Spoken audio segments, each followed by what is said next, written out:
Do you think we're talking enough about the economic consequences of this, Douglas, or do you think we're simply glossing over it underneath all the hysteria? Well, the problem is that the first stage of this has been dictated, rightly or wrongly, by the experts in pandemics, the virologists, and so on.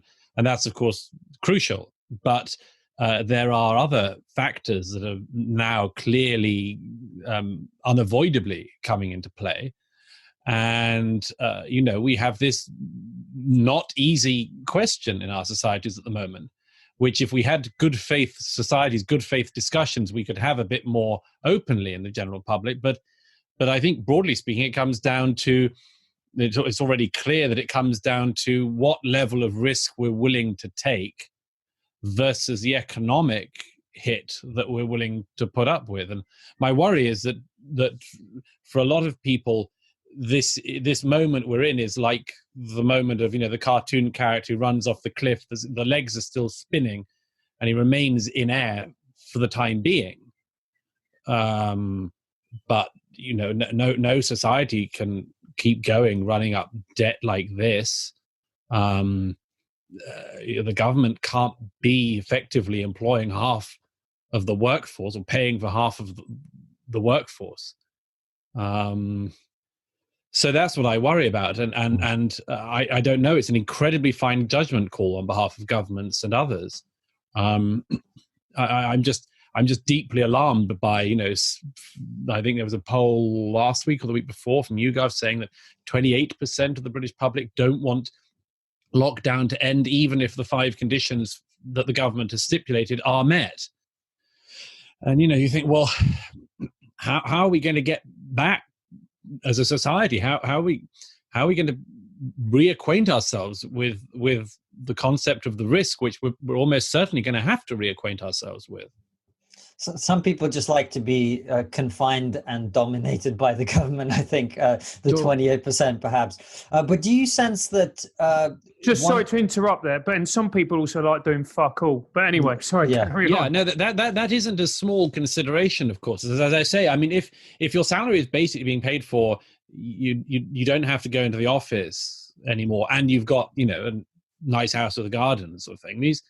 These could be seen by some people as being halcyon days. It's just that, as I say, we're off the cliff, in economic terms.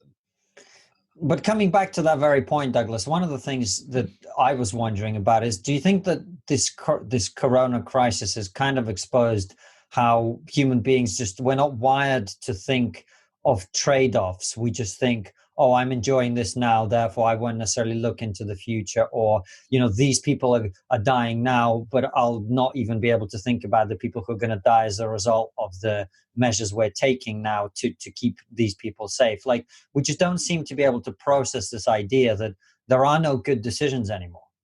No, that's certainly true. There are no good decisions in this particular episode.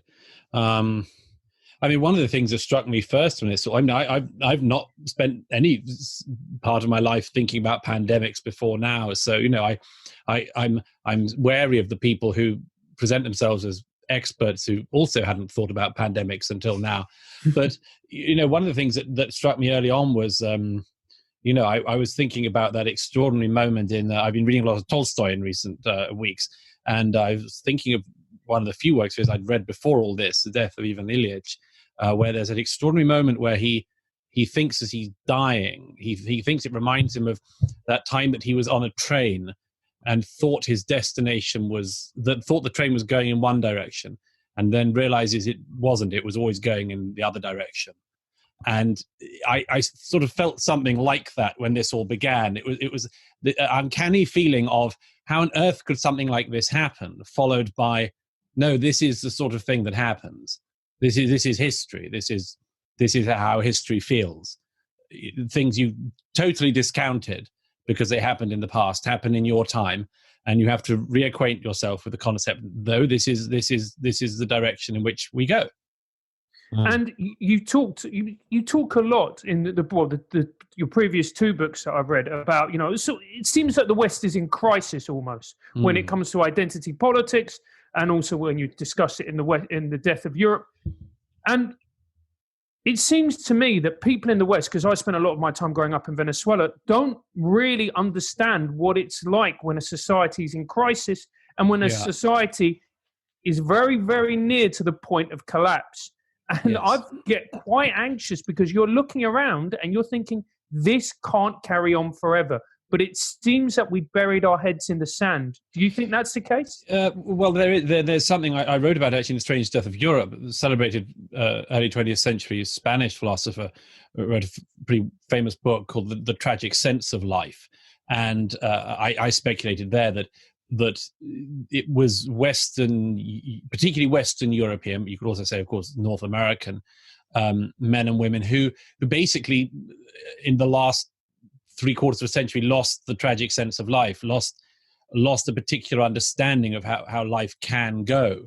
And we undoubtedly slipped into this, somebody must be to blame, somebody else must be able to get me out of this, this isn't fair, all of these sorts of presumptions, to which, as we know from history, and most people in the world still know, the response to the universe is, well, so what?